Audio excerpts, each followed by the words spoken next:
Hey guys, so I'm sitting at home, as you can see, and I'm not out and about on the county high points, which I'm doing at the moment, because I have been having repairs and things done to the house.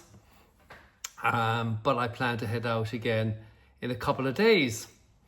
So I thought I would do a review of Bellero. I bought it, as you know, last Christmas, but before Christmas, early December. And I now have 8 months or 9 months of using it, driving around Spain and Portugal and driving around Ireland. I've used it as a camper van. I've used it as my car and as my general transport. So I thought it'd be good to give you an update. I have about 67,000 kilometers on it. When I bought it, it had 52 or just shy of 52. And so I've put on 15,000 kilometers. So I'm anticipating I'll be doing about 25,000 kilometers a year in it if I'm going off for months at a time hiking, and if I'm using it as my car. So maybe I'll start and I'll walk through the van and I'll tell you a little bit, show you what I have, what the van comprises, the upgrades I made to it or changes I made to it, and also give you my feedback on the various bits and pieces of the van itself and the bits and pieces I did to it, whether I think they work or not. So the van is a Nissan NV400. It's a 2.3 litre twin turbo, 180 brake horsepower, and it's 6.3 something meters long. So this is a big van, and it has a big turning circle. If you ask me the single biggest challenge I have driving the van, that's it. It's turning it. There's basically no lock, and I'm used to lovely old Mercs, and you could turn them on a sixpence. So it's a beautiful van, very, very powerful, and I'm really glad to have the power, the 180 brake horsepower. I feel you need it. The van is fully loaded, it's fully fitted out. It's like a full van, and you need the power to cruise along comfortably. She cruises, whatever it's worth, she cruises at very, very low revs. 1500 revs is typically what I'm driving at 80 kilometers an hour on the country roads, at 100 kilometers an hour on the motorway. She has cruise control, which is really, really super, and I use it all the time. Very, very pleased with that. And loads of pull. In fact, just recently, I was going up some very, very steep inclines where I had switchbacks, and I was in first gear, and I had to pull up very, very steep, 15% inclines, fully loaded, and first gear, second gear, third gear, and away she went. But you needed the power, and you could feel it. You'll see here what I've written on the back of it. When I had the decals done by Bridge Signs here in Bellero, to change the Chinese ones I put on myself that looked a mess, and I got it done professionally. They designed up the decals for me, actually, the Bellero and the mountains and the trees and whatever. But they did this text for me as well, and I sort of like it because I say it all the time to myself.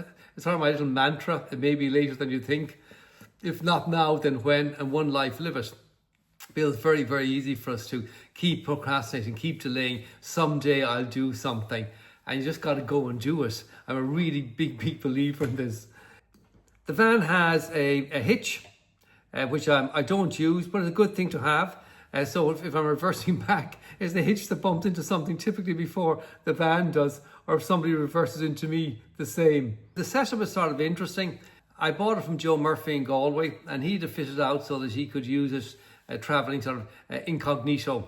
So the water supply and the wastewater and all this kind of stuff is sort of hidden. So you can see there at the bottom where the water supply is. Basically, the little valve, I just open the valve, I take off the cover, I plug in my hose. I bought a hose, a good hose, and a very soft hose, so that it folds up very, very tightly. And I pop it onto a tap, and I've got all the fittings for the tap. I think I have about 3 or 4 different fittings for 3 or 4 different size taps, and I just fill it up. And when she gets to the top, there's a little overflow, and I know she's full. I turn it off, close the valve, and I've got my tank. My water tank holds about, I think, 80 litres, which is more than enough. That'll keep me going for 5-6 days, including having my showers or whatever. The wastewater tank is underneath the van, and you can see the outlet there. There's the tank and there's the outlet. And I think the wastewater tank is about 50 litres, 40 or 50 litres. I have 400 watts of solar on the roof. When I bought it, it had 200 watts on the roof, and I asked Joe to add an additional 200 watts and to bring it up to 400. And I asked him to install a second 100 ampere hour lithium battery. I've come to the conclusion that I completely overspec that. The 200 watts would have been more than enough, and the one battery would have been more than enough, 100 ampere hours. I've never seen the control, the monitor that tells you how much power I have. I've never seen it go below 80%. So, and not only does she charge up with the solar, she'll charge up with a plug-in at a campsite or at home, but she also charges up when the engine is running. And she charged up the battery from 80% to 100% in about 2 or 3 minutes when the engine is running. So yeah, I completely overspec it, but that's okay. You know, it is what it is. I fitted Michelin Agilis all-weather tires on the van. They are very expensive. Well, they're expensive tires, but I find them really, really good. And they're not all-terrain tires, but they've a very big tread. So they're good in the rain, they're good in the dry, they're good on gravel, they should be good in snow. So if ever I'm up the high Andes in the van, I should be okay. I fitted just recently fitted an awning to it, a Famia, the F80S, and I have actually ordered 2 feet for it, so that when I extend it, I can just suction cap the two things onto the side of the van, as opposed to having to put them down on the ground. It looks like a much better solution. In fact, I just ordered them today. The awning is quite a long awning. It runs the whole length of the van, so it's about 4 meters, I think, the awning, and it comes out about 4 meters, 3.5, 4 meters. So it's more than adequate. The reason I got the awning, even though I don't go to campsites, I'm not parked up for extended periods of time, I do find that when I park up, I typically want to face wherever the sun is, because I want the sunshine, I want that light. But I find that when the sun comes into the van itself, it really heats up the van. It heats up the floor. I'll show you the covering of it down the floor in a while, which I think now was a mistake, because that covering actually heats up. So I wanted to get the awning so that I could keep the van relatively cool when I'm parked up, and still have the door open and be looking out at the sun and whatever. I fitted these, I don't know what you call these, wind guards or something. I fitted them to the 2 front windows, and I fitted them for a number of reasons. The first reason, allows me to leave the 2 windows open, so I can leave them open, let's say about that much, a couple of inches, and you can't get your hand in to get anything in and down to open up the car. So from a security perspective, I get ventilation coming through the front, and nobody can get in, because that's the only ventilation I actually have besides my fan in the ceiling, which I'll show you in a few minutes. So at night time, I really need those open. The van can get quite warm. If you're in hot weather, you need that bit of circulation. I have no window that opens on the side. Normally on these vans, the side window, the window on the sliding door, or on the other side, there'll be a window and they can open. I don't have that on this van.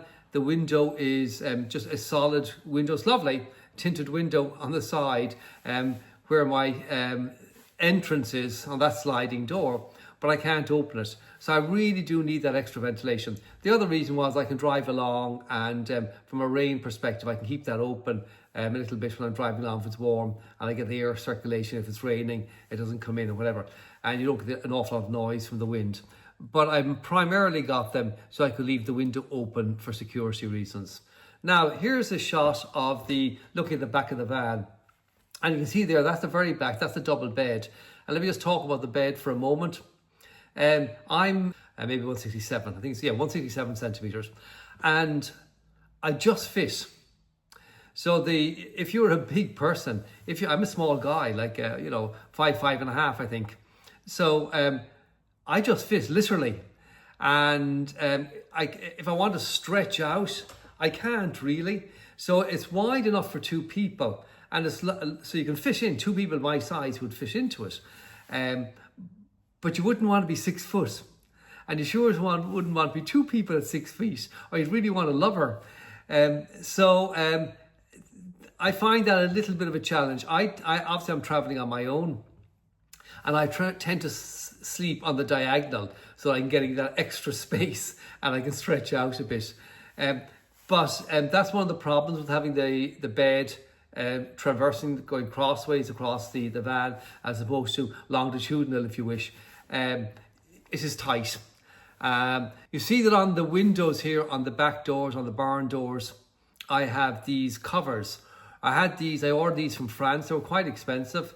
Maybe €300-400 for the set for the whole van. But they're really good. They've suction pads. They're fitted for the windows. They're designed specifically for this van.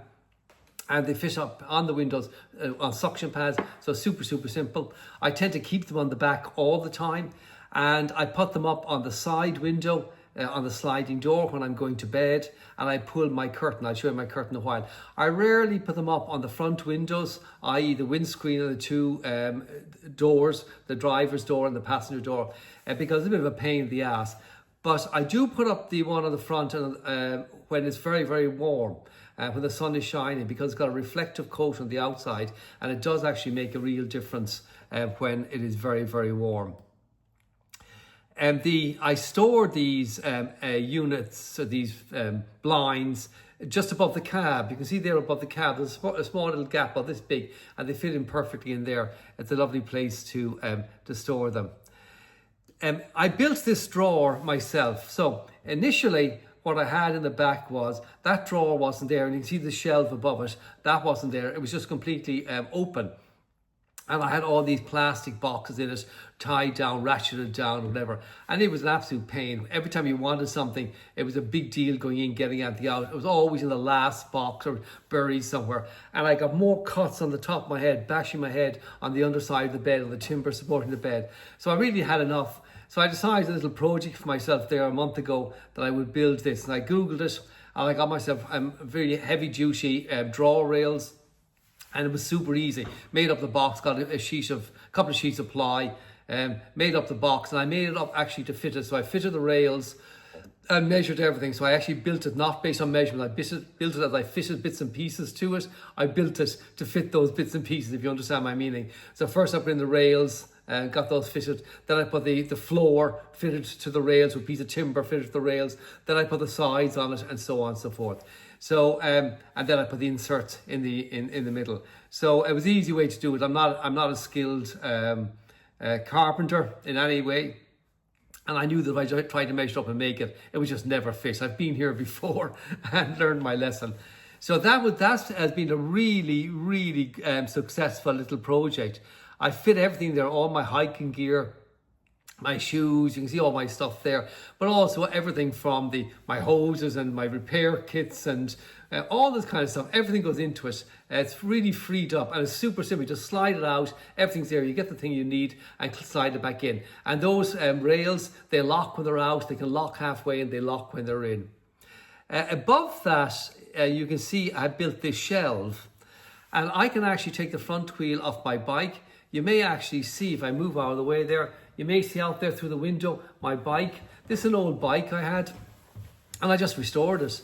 I spent 250 quid on it and upgraded everything on it. And if I take off, I've got a quick release front wheel. When I take off the front wheel, I can just stick the whole thing in the back, front wheel and all, and it fits there perfectly.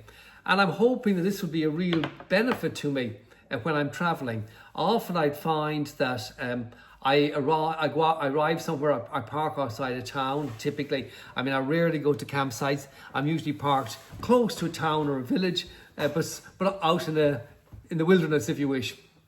And I do my hike, and I come back and have my shower. And I typically cook, I have some food.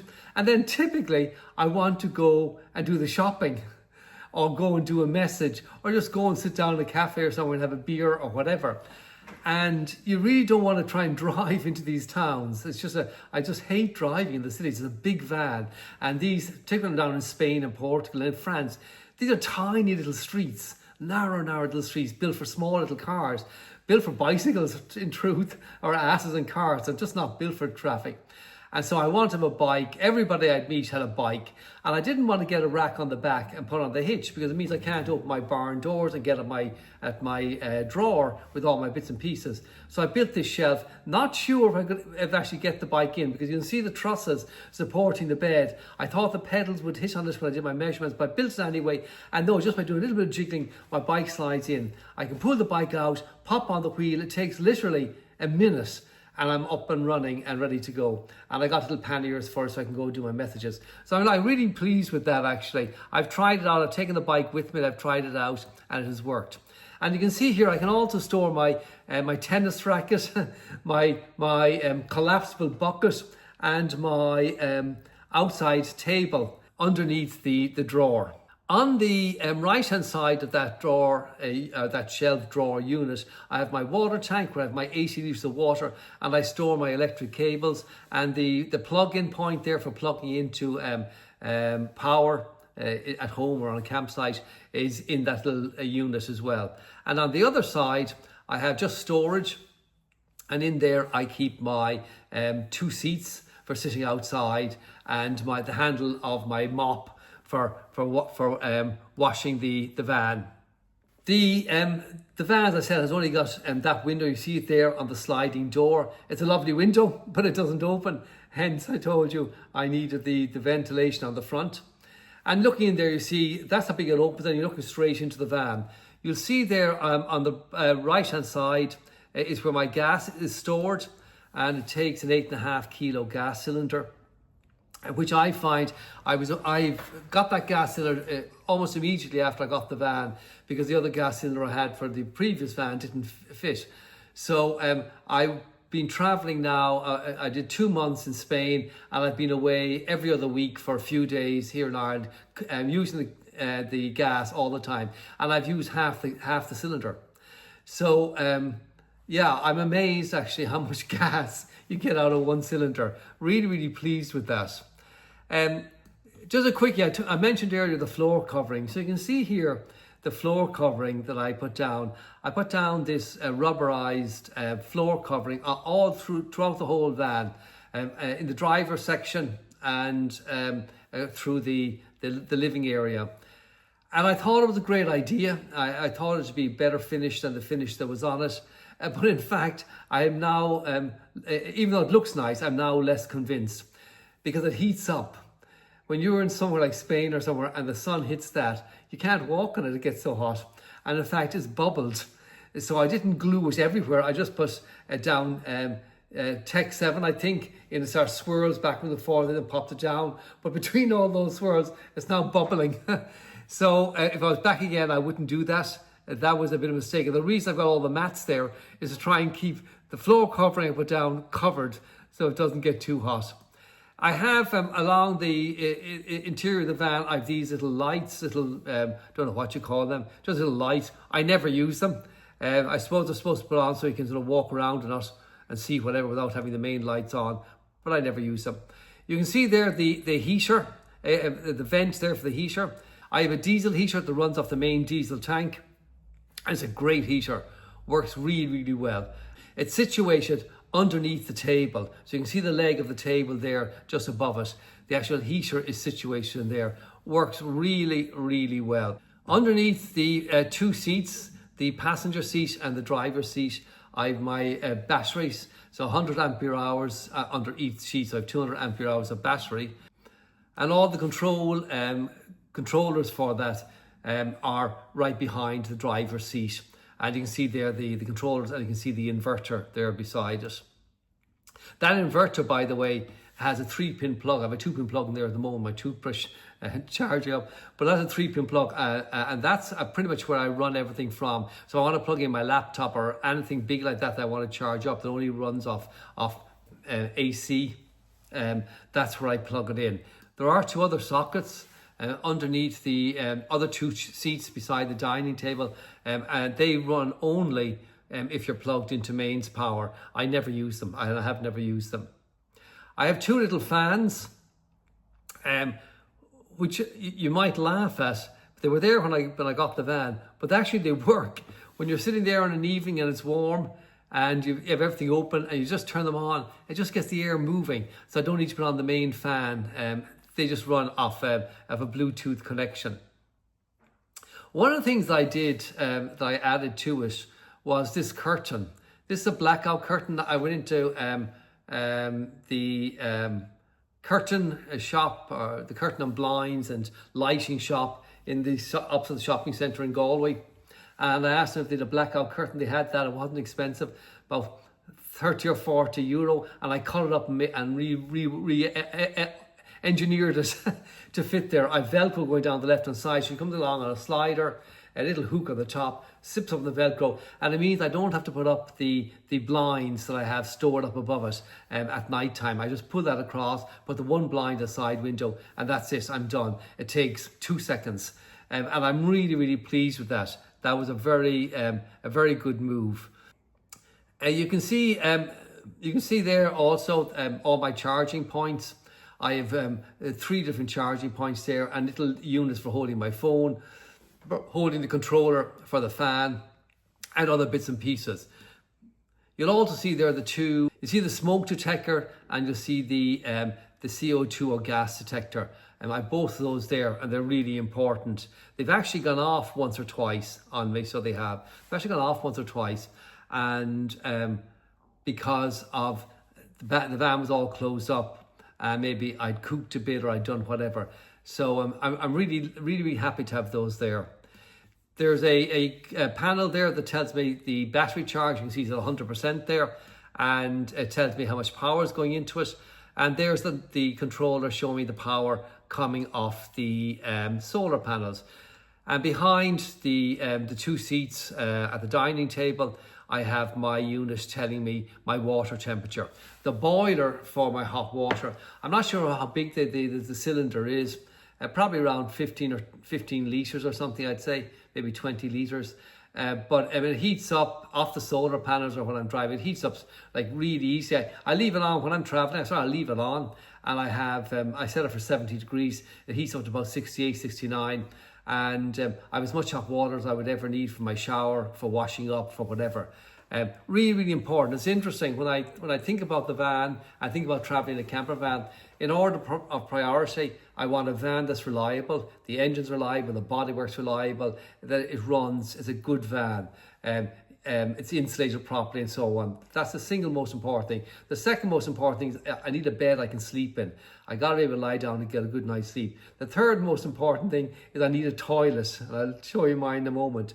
And everything else comes after that. So things like a shower, the hot water, and the cooking and all that, it's all wonderful. And it's great to have, and I really value it when I'm traveling. But they are luxuries. Incredible that may seem to say that to a landlubber who never travels. And what can I tell you about the cab here? It's really comfortable, good seating, armrests. I mentioned the cruise control area, 6-speed manual. I've got Apple CarPlay. I've got AC in the front. I have all the control for the radios on the sticks, all the stuff you'd have on a modern vehicle. So it's a really good cab. It works really well. I've used the AC in Spain, and I used it once here in Ireland as well. And it works, sort of. I mean, if the cab was closed, as it would be in a normal van, the cab wouldn't be open. It should, for sure, keep you lovely and cool in the cab. But of course, it's blowing the air through the whole of Bellero. So it's, I suppose, it helps. And if I close up the windows, if I leave the windows open and turn it on full blast and turn on the fan and expel the hot air out of the van, and then close the fan, close the windows and keep it running, it will cool me down and keep me cool enough that even in hot temperatures, I can drive along and remain cool and remain comfortable. And not super cool, but cool enough. In the front, the passenger seat swivels, the driver's seat doesn't. The reason driver's seat doesn't is because I was advised by Joe that if I did that, I would have to lower the unit underneath the seat entirely, because the seat should be too high for me to get my feet comfortably to the pedals. And in fact, a taller person would be banging their head at the ceiling. And I didn't really feel the need. I'm only one person. So I thought that the passenger seat swiveling was adequate. I often sit in that seat in the evening with my feet going across to the other two seats on the other side of the dining table. And I sit there and I sip my beer, read my book, do whatever. I've fitted a couple of hooks at the back of it, and I find these very, very useful. And I fitted a couple of smaller hooks, magnetic hooks, up on the rail for the sliding door. I also have up there a little thing for holding messages, and I have a little light up there, all on magnets. I find all these hooks really useful. So the two at the back of the seat, I tend to hang my day bag and maybe my rain jacket and things like that there when I'm traveling all the time. I tend to keep a couple of pairs of shoes in the cab just inside the door. The rest tend to be in the back in the drawer, the big drawer. And on the little hooks up there, I tend to hang, if I come in and my gear is wet, like my t-shirt, my shorts, which I tend to wear, I hang them up there and I leave the passenger window open when I'm driving along, and they dry. So or if I'm parked up, I leave the slide door open, I just hang them there and they dry. So I find that the little things, I find them very, very useful. The two passenger seats are both belted. And so whenever you see me doing videos when I'm on the road, that's where I'm sitting. I'm sitting the outside one there. And that's where I sit to eat and have my food and do anything I want to do in general. I mentioned the rubber I put down on the floor. Interestingly, I also had to get that piece of board you see there, because in between the two seats, obviously the two seats that are there, my dining seats, were the original two seats from the front cab. They're moved there. And then another driver seat was popped in on the left-hand side as a passenger seat, which means, of course, the armrest on that seat, on the passenger seat, is on the left-hand side when you really want on the right. And I've thought about fitting a new armrest to it, but I haven't researched how to do it yet. But that piece of board is just a little piece of PVC board with the black stuff on top of it. And that's to cover the soft spot in between as you're walking through. Now, I filled all of that. But even since when you're walking, it's soft. I wanted something hard to walk there. I have, just inside the entrance, I have a little pop-up table. And that is super useful for when I'm cooking. So I'm cooking, preparing stuff. You need that extra bit of counter space. And that works really, really well. Above the dining table, I have loads of storage. I keep items like my tea. I keep items like my tea and all the kind of things I want to get to quickly up there. And on the other side, I keep my crockery, my cups, the sauce, my glasses, my whatever. Interesting, that cupboard and the cupboard over the cooking area, the sink area, they get very warm. They get really, really warm in the heat. So I don't put anything up there that could melt or perish or whatever. That's only for, that one is for, as I say, things like my tea and all that kind of stuff, my crockery. And the ones on the other side above the sink are for pasta, rice, tinned food, these kind of things I don't mind if they get a little bit warm.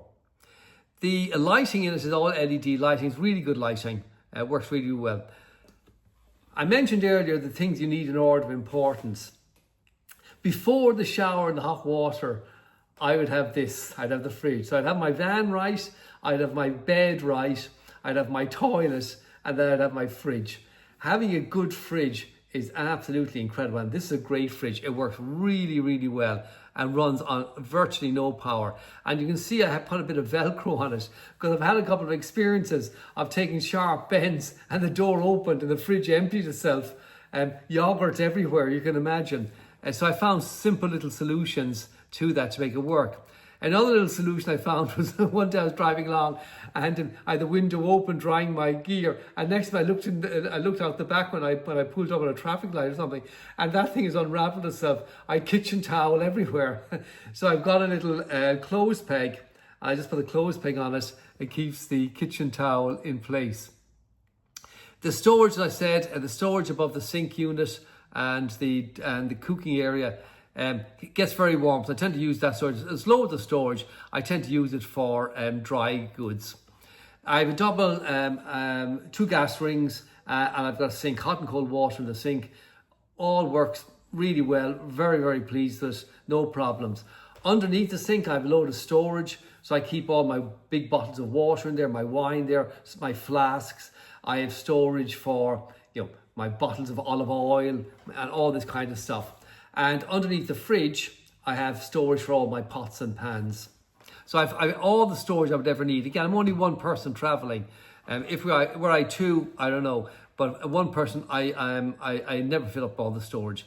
Besides the, just left of the cooking area, opposite my shower and beside my bed, I have a wardrobe, which is great. So I can hang up an umbrella, I can hang up my hiking jacket. You can see there I've got my hiking jacket and my wet waterproof jacket, and I've got my day bag in there. And down the bottom I keep my chemicals, so the toilet chemicals, toilet paper, cleaning things, and it's big and bulky. I store them all down the bottom of it. It means when I want to get them, I have to reach in and root around and get them, but I'm getting them so rarely that it's not a problem. I also have one little bin, and I only want one little bin. I could easily fit in a bigger bin. There's loads of room in the living area for a bigger bin, but I don't want one. I have a small little bin, and I put a plastic bag in it, and I pretty much tie it up and throw it away every day. I never keep anything in the van. You can see there beside the bin is a ladder, and there's another shot of it.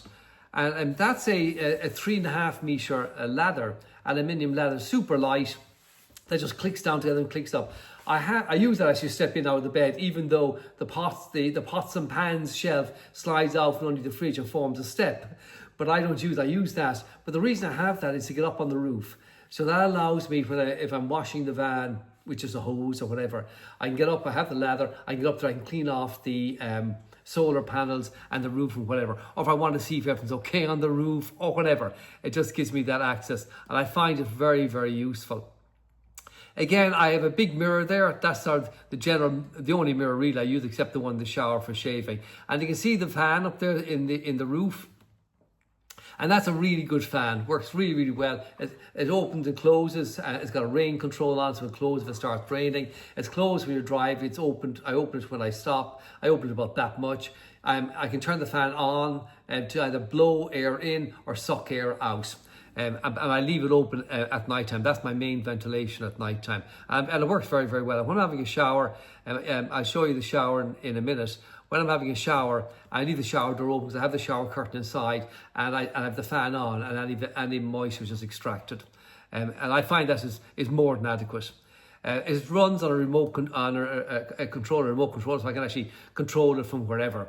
And again, I'm never up there twisting knobs or pressing buttons. Just one quick comment. Over beside my sink, I have a silicone mat that you can put hot things on, and I leave my breadboard and other things on top of it. And on the table here, I've got that piece of material that you see there. These are to stop things sliding. It means I can leave things on the table or leave things over there beside the sink, and they won't slide. And when you're driving, that's really, really important to have a few little things like that. The shower unit, you can see my towel hanging on the inside of the door. I have lots of hooks, and I'll tell you why they're important in a minute. I have a lovely shower, hot and cold water, works really, really well, drains really, really well. I'm very, very pleased with the shower. And you can see there I've got a couple of hooks in there, and one of them I have a little container on it. I keep my soap and whatever in there. I also keep my mirror for shaving, so I just pop it out, hang it up, have my shave, pop back in, and I do it all as part of my shower. And that works, again, super effective. I've got a cassette toilet, works perfectly. If I'm away for a week, I never fill it. I mean, I'm one person, so I never fill it. And I use an organic, sort of a non-chemical chemical, if you know what I mean. I got it in France, 75 shots, they tell me. I hold a little nozzle for 2 seconds, 1 grasshopper, 2 grasshopper, and that's it. Each time I empty the cassette. And it works really well. I use that blue stuff originally, and I really don't like it. I keep it as a backup. I have it in that cupboard in the wardrobe down the bottom as a backup in case I ever need it. But I don't really like it. Really strong odour of it, and a chemical odour, but I just don't like it. So I use that. The cassette, an empty cassette, is super easy. You can see there down the floor outside is a little door that I drop down, and I can pull out the cassette, take it and empty it.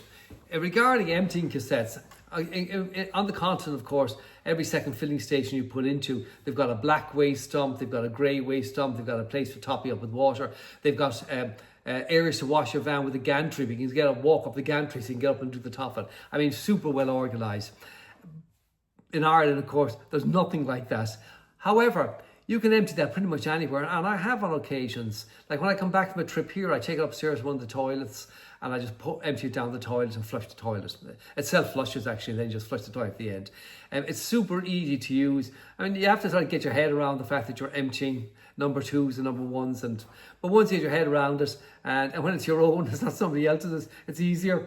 But I find it's very effective. It's got a little switch on it so I can see inside beside the toilet unit if it's starting to fill up. I've never seen it fill up. I've actually tested, I filled it with water to see would it work, and it does work. But I've never got anywhere near it. At most, I say I've half filled it. And that would be over, let's say, a week. They recommend that that a week's about the max that you use it for. I've already talked about the bed. It's a lovely, comfortable bed, just the right size for me. So if anybody's coming traveling with guys, you're sleeping on the floor. Again, in there I have little things like I have a holder that was already in it, a holder for the phone, which is sort of cool because sometimes I actually want the phone. And on occasions, I hop into bed and I read in bed and I actually want the phone there beside me. That's nice, a little holders. And I also have charging points up there for USB, USB-C and so on. I've loads of storage. So directly over my head, I've got a light and in there, and I've got storage, and the storage I keep my medical stuff in there, and I keep spare covers and blankets and whatever in case I need them.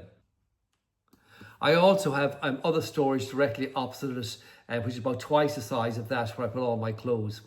You honestly couldn't fill it all up. There's no way you'd ever use up all the storage in it.